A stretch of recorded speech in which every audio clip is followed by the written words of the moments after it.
ఇమని అడుగుతుంది.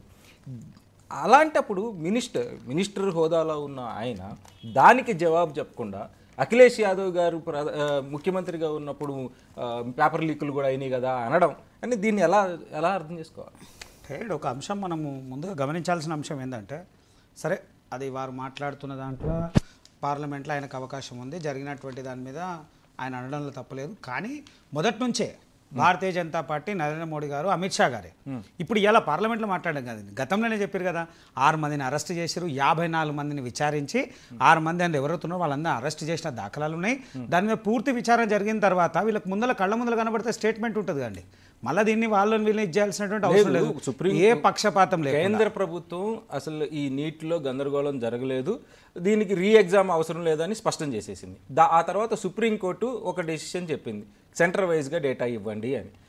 అంటే అది ఏదో కేంద్ర ప్రభుత్వం ఇనిషియేషన్ తీసుకొని సరైన ఎంక్వైరీ చేసి ఉంటే ఈ గందరగోళం సృష్టించబడేది కాదు కదా. అయితే మీరు మాట్లాడుకోవడం కాకుండా ప్రభుత్వం, భారతీయ జనతా పార్టీ దాన్ని నిష్పక్షపాతంగా ముందే కోర్టు ఏదో చెప్తుంది, సుప్రీంకోర్టు తీర్పుని లేదా సుప్రీంకోర్టు నియమావళిని మేము పాటించాలి లేదా చెప్పాల్సిన ముందే ప్రిపేర్ అయి ఉన్నది. భారతీయ జనతా పార్టీ ముందు ప్రిపేర్ అయింది కాబట్టి 6 మంది అరెస్ట్ అయ్యారు, 54 మందిని విచారణ చేసినాం. ఇంకా 133 మంది మీద రకరకాల అభియోగాల మీద అందరి మీద కాగితాలు రాసుకొని ఎవరెవరికి ఏమేమి ఉంది, ఎవరికి నోటీసులు ఇవ్వాలి, ఎవరెవరిని పిలిపియాలి, ఎవరెవరిని విచారించాలని పూర్తి నిబద్ధత ఉంది. దాంట్లో ఏమాత్రం సందేహం లేదు. అయితే మీరు అనొచ్చు ఏమని, ఒక మంత్రి విద్యాశాఖ మంత్రి ఉండి అఖిలేష్ యాదవ్ ఇట్లా అనడం అంటే ఒక చెప్పిండు, మీ ప్రభుత్వ హయాంలో కూడా జరిగింది కదా, జరిగింది అనేటువంటి అంశాన్ని దాంట్లో పెద్దగా తప్పు పట్టాల్సినటువంటి అవసరం లేదు. నిజంగా కూడా వీళ్ళ రాహుల్ గాంధీ ఇప్పుడు నేను ఇవ్వాలంటే మనం చూస్తూ ఉన్నామేమో కానీ ఆయన కొంత మెచ్యూర్డ్గా నిన్న ప్రవర్తించిన దాంట్లో కొంత మెచ్యూర్డ్ ఉండవు. ఇంతకుముందు ఆయన్ని వెకిలి చేష్టలు, ఆ చిన్నపిల్లల చేష్టలు, అసలు ఒక ప్రతిపక్ష నాయకుడు ఉండేటువంటి మినిమం క్వాలిటీస్ కూడా ఉండనటువంటి మాట్లాడతాడు. వెంటనే పోయి కౌగలించుకోవడము, ఏదో హేళన చేయడము, వెంగి చేష్టలు చేయడం, ఇదంతా సమంజసమా అండి? ఒక నాయకుడు ఉండాలి. 54 సంవత్సరాలు ఉన్నటువంటి వ్యక్తి, ఒక పెద్ద కుటుంబం నుంచి వచ్చినటువంటి వ్యక్తి నిజంగా మాట్లాడాలనుకుంటే ఆయన పాలసీ మ్యాటర్ మాట్లాడండి. పాలసీ మ్యాటర్లో ఏం జరిగింది, ఎట్లా జరిగింది, ఏం జరిగింది, అవహేళన చేసినట్టు మాట్లాడొద్దు. ఒక ప్రతిపక్ష నాయకుడిగా ఆయనకున్నటువంటి హోదాను ఆయన కాపాడుకున్నటువంటి ప్రయత్నం చేయాలి. కానీ ప్రతిసారి ఏం చేస్తుంటే అవహేళన చేసినట్టే మాట్లాడుతుంటారు. అది సమంజసం కాదు కదండి. నిజంగా మాట్లాడండి, పాలసీ మ్యాటర్ మీద మాట్లాడండి, ఖండించమనండి. ఇవాళ వాళ్ళకు ప్రజలకు మంచి సంఖ్య ఇచ్చింది, పార్లమెంట్లో బలమైనటువంటి సంఖ్య ఉంది, నిలబడనండి.